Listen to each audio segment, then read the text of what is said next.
Aleluia. A paz do Senhor Jesus, igreja. Amém. A paz do Senhor Jesus, igreja. Amém. Igreja. Deus é Deus. Amém? Meu Deus. Pega ele aí, Jesus. Antes de iniciar a palavra, eu gostaria de trazer uma breve introdução, pois o que eu estou prestes a pregar é meio que o capítulo que é a minha vida. Eu vivi esse capítulo, você provavelmente viveu esse capítulo, muitos dos nossos que estão lá fora estão vivendo esse capítulo. Eu vou pegar nessa noite o Evangelho de Jesus Cristo, segundo escreveu o Dr. Lucas, no seu capítulo de número 15. Amém? Meu Deus, é forte. Não ligue se eu chorar não, igreja, tá bom? Lá fora era sorrindo sendo um cavalo do capeta, mas aqui é chorando sendo servo de Deus.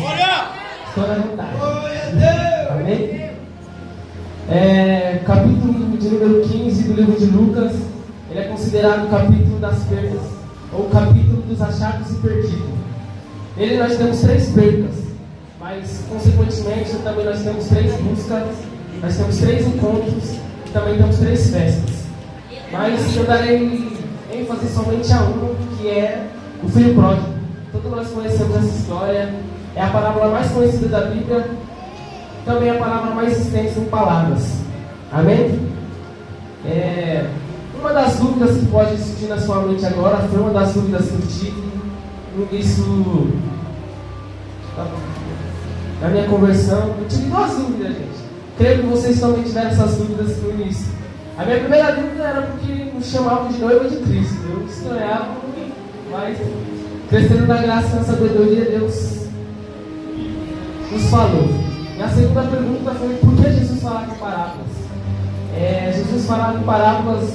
Parábolas eram tipo histórias colocadas à parte. Parábola no grego, ela vem de parabolê, se colocar ao lado. Então Jesus ele colocava ao lado de uma história verdades muito maiores. E nessas verdades ele nos ensinava, ele colocava a cultura, ele colocava costumes daquelas épocas para nos ensinar a respeito do reino de Deus. Quando estão entendendo, diga aleluia. Aleluia. Vamos iniciar a leitura. Lucas 15, verso 13.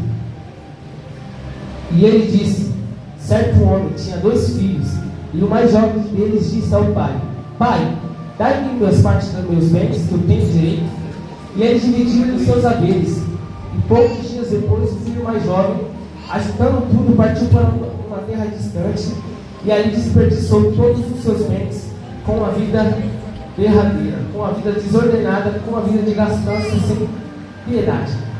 Meus irmãos, eu prego expositivamente, então eu trarei de 4 a 3 versículos e explicarei. Pode ser? Então, se possível, ficar com a Bíblia aberta até o final do culto vai ajudar. Amém? Nesse contexto, nós vemos a importância de permanecer na casa de Deus. Pode se aceitar, perdão, tá? Nós vemos a importância de permanecer na casa de Deus. Aqui esse filho ele não pede a opinião do pai. Ele fala: pai, dá. Eu não quero a sua opinião, eu não quero saber. Eu quero o que é meu por direito. Então, pai, me dá o que é meu por herança. Que eu agora, ele fica ali dias e dias. Provavelmente nesses dias que ele ficou vendendo, pois o pai dele era rico. E ele ficou vendendo esse bem, pois a herança dele, a maioria foi em terra, a maioria foi em bois, gatos. Então, esses dias que ele passou vendendo a sua herança. Mas nesse texto também eu vejo a importância de permanecer na casa de Deus. Eu te dou um exemplo, livro de Ruth, capítulo 1, versículo 1 até o 6. Noemi e Elimelec, eles saem da casa de Deus. Não, eles saem de Belém. E Belém nada mais é do que a casa do pão. Então eles saíram da casa do pão simplesmente porque Deus ainda não tinha provido o pão. Então eles não pediram orientação do seu pai, não pediram orientação de Deus e saíram assim. E assim ficou. Nós conhecemos essa história, algo trágico que aconteceu. Todos morreram, Elimelec morreu, todos os seus filhos e maridos morreram. E essa foi a consequência de sair da casa do pai sem pedir instruções. Amém? Agora vamos para o versículo de número 14 ao 16. E havendo gastado tudo naquela terra, houve uma grande fome, e ele começou a passar necessidade. E ele foi e juntou-se a um dos cidadãos daquela terra, e enviou aos seus campos para alimentar os porcos. E ele desejava encher o seu estômago com as cascas dos porcos comiam. E nenhum homem lhe dava nada. Aleluia. Glória a Deus. Como no livro de Ruth, houve a consequência após ele sair da casa do pai, sem instrução, sem direcionamento de Deus. Com esse filho pródigo não foi diferente. A consequência dele foi a fome e foi a lama. Mas essa fome, essa lama, um dia ela também me encontrou e eu te explico. Era exclusivamente essa fome, essa lama é espiritual. Eu me lembro muito bem de quando eu estava no mundo, jogado nas drogas, nas bebidas, satisfazendo a carne, e não me sentia satisfeito. Eu falava, pai, estou vazio, estou com fome, estou com sede, nada me preenche. E quanto mais eu buscava prazeres em algo vão, mais eu me sentia sujo, mais eu me sentia com fome. Amém? Glória. Aleluia, Deus. Todos entenderão, né, que o pecado é espiritual, a fome é espiritual também. E a lama também é espiritual. Nunca. O que eu quero te dizer agora é que todo pródigo, ele sabe o caminho de volta para casa. Assim como eu me encontrei, assim como eu voltei para casa, todo pródigo, todo filho, ele também sabe o caminho de volta para casa. E eu explico isso fazendo a exegese básica do texto. O texto diz que ele passou a cuidar e alimentar porcos. Em Jerusalém, em todo Israel, não se consumia porco. Não se consome, não se cria.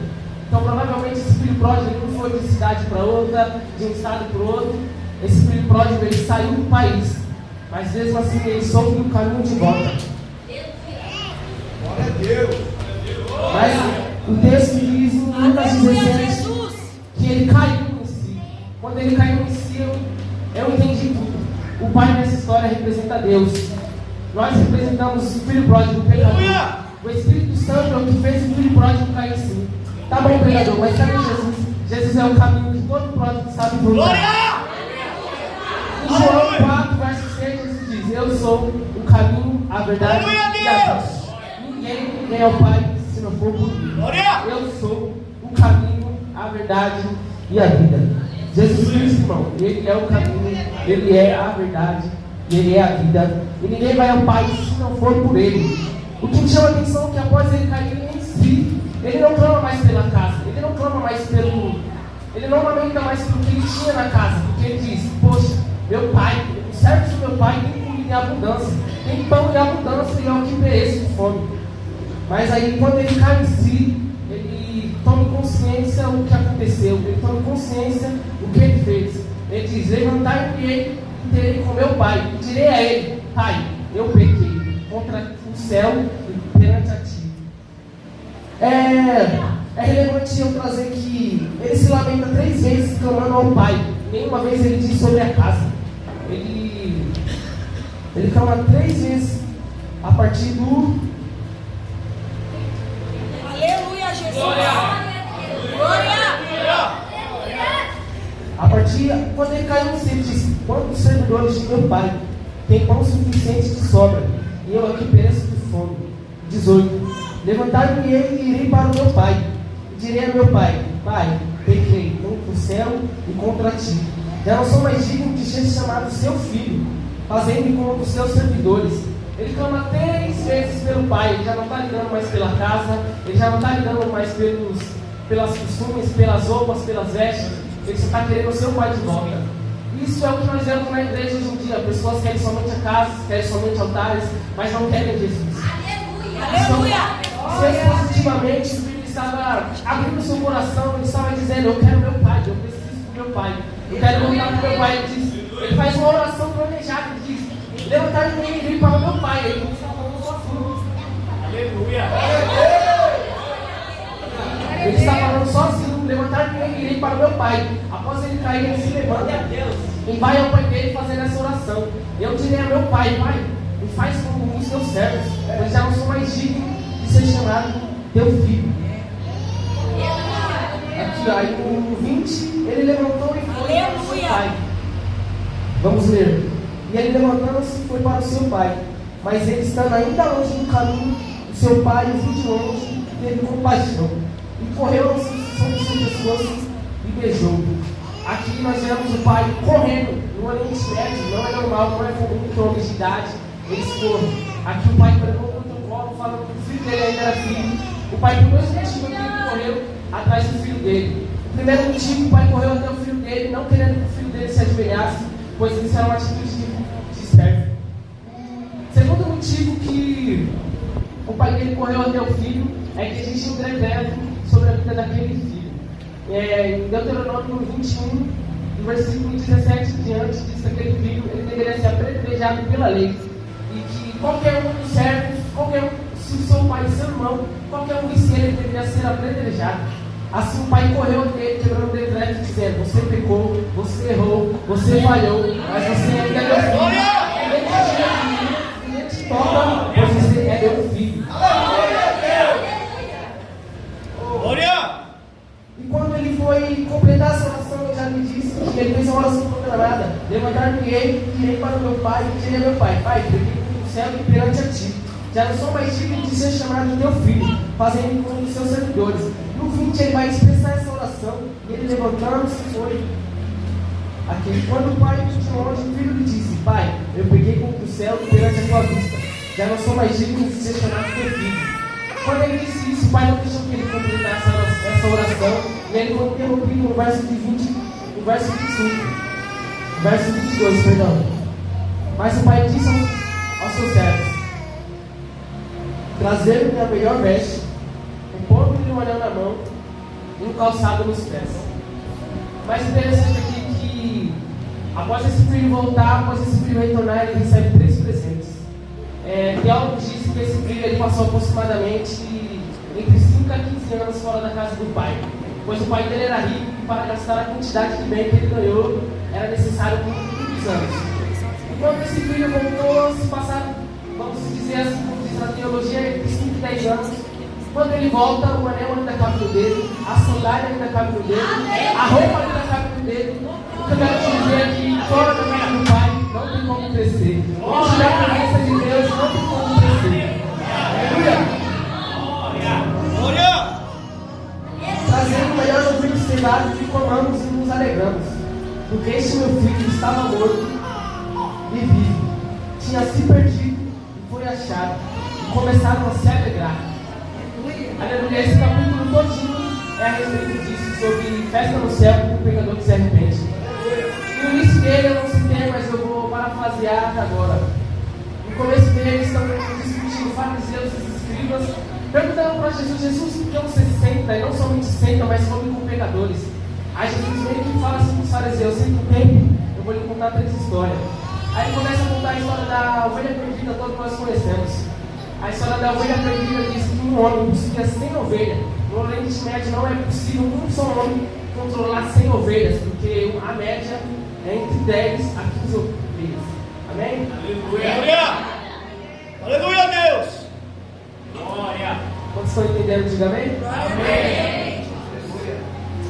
Então ele diz: qual de vós, sendo um homem possuindo 100 ovelhas, perdendo uma delas, não vai adiante dela procurar a ovelha que perdeu, e achando, cheio de júbilo, põe ela nos ombros e leva para dentro da casa. O que me chama a atenção nesse texto é que o pai ele pega a ovelha, o pastor ele pega essa ovelha e coloca nos ombros e leva para sua casa. A ovelha não vem em casa, a ovelha vem em aprisco. O pai ele quebrou o protocolo, pegou a ovelha e levou dentro de casa. Mas talvez antes daquela ovelha ela pensou: eu errei, eu pequei. O que ela esperava? O cajado, a vara. Ela esperava uma palavra dura, pois ela tinha se perdido. E quem se perde não tem intenção de se perder, por isso se chama ovelha.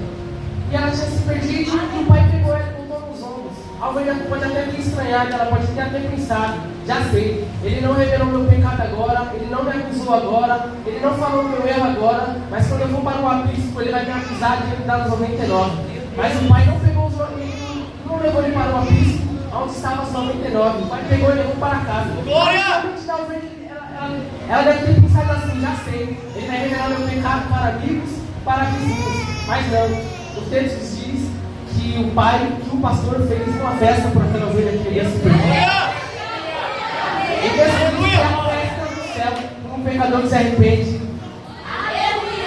E que 99 justos que não necessitam de arrependimento. O que me chamou a atenção quando Jesus disse que 99 justos que não necessitavam de arrependimento. Aí eu lembrei que no começo do texto Jesus estava falando para fariseus e escribas. Eles achavam que eles não necessitavam de arrependimento. Aleluia,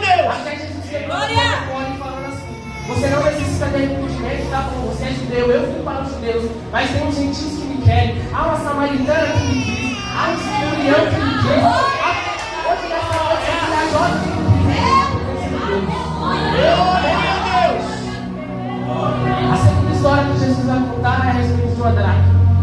Dracma é equivalente a um denário.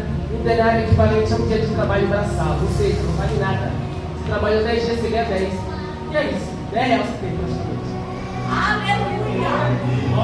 O texto diz que uma mulher possuía 9 e perdeu uma delas. Só que quando ela perdeu uma delas, ela começa a varrer a casa, cuidado. Ela acende uma candeeira. Candeeira é uma espécie de lamparina. E para acender uma candeeira é necessário azeite. E dezenas e dezenas de dracmas não pagam o azeite que é colocado dentro daquela lamparina. Aqui, como eu vejo esse sacrifício que essa mulher faz, gastando mais do que pode para encontrar uma moeda que está perdida. Aqui também está expositivamente falando sobre os fariseus, pois moeda ela não tem sentimento. Moeda ela não sabe que está perdida. Se você, o pastor, falar, moeda não vai pedir uma oportunidade do pastor. Moeda ela não tem sentimento. Isso está simulando alguns fariseus que estão dentro da casa de Deus, mas estão insensíveis como moeda. Estão dentro da casa de Deus, mas estão sem sensibilidade como moeda. Aleluia, Jesus! Glória a Deus. O que me chama a atenção é que é necessário azeite, é necessário luz para achar aquela moeda que está perdida. Mas a Bíblia diz luz para os meus pés, é a tua palavra. Luz para o meu caminho, é a tua palavra. Quer achar que está perdido? Use a palavra. Quer achar que está perdido? Use a palavra. Gênesis 3, quando alguém se perde, a palavra de Deus desce, a palavra é: onde estás? Onde estás? Onde estás? Essa é a palavra que Deus nos libera essa noite. Onde estás, pecadores? Desde o decorrer do vídeo, nós vemos aqui pessoas falando nas oportunidades que Deus ele está atrás de pecadores, Deus está atrás de imperfeitos. Pois ninguém é perfeito. Pode ter 10 mandamentos que a gente vai errar. Pode ter aturar com mais de 600 mandamentos. A gente vai errar ainda assim. Mas Deus está atrás de nós. Agora eu vou voltar para a palavra do filho pródigo, onde tem um irmão dentro de casa que está perdido. Ele está perdido, mas ele não sabe que está perdido. Aqui nós vemos a parábola se fechar, tudo se completar. Nós temos uma ovelha perdida. Ovelha, por mais que ela seja um animal, ela sabe que está perdida. Se você pegar seu cachorro, um bicho que você tem, você botar ali embaixo do meio do capão redondo, ele vai saber que ele está perdido. Ali não é o habitat natural dele. Isso significa o pecador. O pecador sabe que está perdido e diz: levantar-me e terei com meu pai, pois eu pequei. Aí está cumprindo a lógica na oposição. Temos um filho, o irmão mais velho desse filho pródigo, que está perdido, mas ele não sabe que está perdido. Ele se engana a dracma, que está dentro de casa, que está perdida, mas não sabe que está perdido. Mas aleluia, mas Deus ele é tão misericordioso que ele é a compaixão com todos aqueles que se perdem. Essa noite eu já estou para finalizar a mensagem, e não sou pregador como meus irmãos aqui, mas uma coisa eu sei é Bíblia, graças a Deus me deu essa graça. Eu não sei mexer com seus sentimentos, eu não sei fazer circular para lá e para cá. Eu sei falar de Jesus. Aleluia! Aleluia, Deus! Glória! Uma coisa eu percebi nessa parábola, posso falar errado, parábola, é que ela não tem fim. É que ela não acaba, é infinita. Quando o irmão ele percebe que o filho pródigo está voltando, o seu irmão mais novo, o seu irmão mais moço, está voltando para casa, ele não decide comemorar, ele não decide festejar com o seu irmão. Aí o pai sai da festa e vai falar com o seu irmão. Ele fala: vamos entrar, é necessário que comemoramos pela vida do seu irmão. Ele estava perdido e foi achado. Ele estava morto e reviveu. Nós não sabemos o que houve após o pai ter contado essa verdade sobre o seu próprio irmão, que estava perdido e foi achado. Nós não sabemos se ele entrou para festejar, assim como nós também não sabemos se os fariseus entraram para sentar com Jesus. Pois este capítulo ele só possui verdadeiramente três versos, e eu vou ler agora para você. Então aproximamos dele todos os publicanos e pecadores. Publicano é todo aquele que trabalha a serviço do romano, ou seja, colhedores de impostos.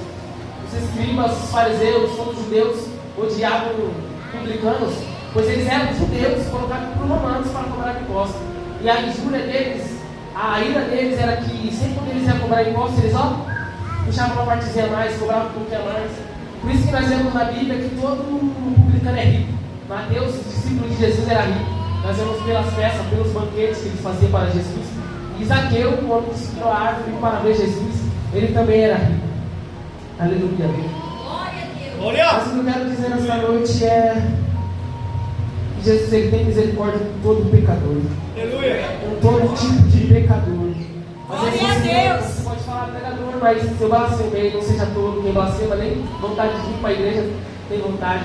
Quem blasfema com o Espírito Santo, para primeiramente blasfemar com o Espírito Santo, você tem que ter tido, você tem que ter tido experiência, você tem que ter ido e atribuir aquele governo do Espírito Santo a alguém, a uma oposição contrária. Você tem que falar, não foi o Espírito Santo, sendo que evidentemente aquilo foi o Espírito Santo. Aleluia, mas eu já quero concluir a mensagem. E como eu disse, não sabemos o final desse capítulo, não sabemos o final dessa história, mas eu gostaria que você me perguntasse por quê. Por quê? Vai, pode ficar mais bonito. 3, 2, 1. Por quê? Este capítulo não tem fim, pois este capítulo é a minha, esse capítulo é a sua história. Glória. Esta noite é nós que decidimos se entramos para a festa ou se ficamos no campo como filhos. Aleluia, Deus. Esta noite nós que decidimos se entramos para sentar com Jesus. E eu te explico, sentar com Jesus, o motivo dessa injúria era esse. Pois para o judeu existem 3 altares particulares. Para o judeu, a sua cama é um altar, o seu sofá é um altar e a sua mesa de jantar é um altar. Os fariseus eles estão psicologicamente falando: Jesus, como você pode? Você é judeu, você não pode sentar com pecadores. No seu altar você não bota ninguém na sua cama, você não bota qualquer um na sua mesa, você não bota qualquer um no seu sofá. Jesus está falando: eu quero intimidade com o pecador. Glória.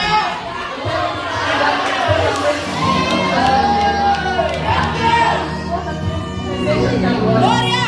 Mas nessa noite eu quero falar para vocês. Eu não sei como você se baseia na teologia, não interessa, pois eu me baseio com a Bíblia. Aleluia, Deus. Essa é a palavra. Nessa noite é você e eu que decidimos sentarmos para a festa. Ou se ficamos no campo.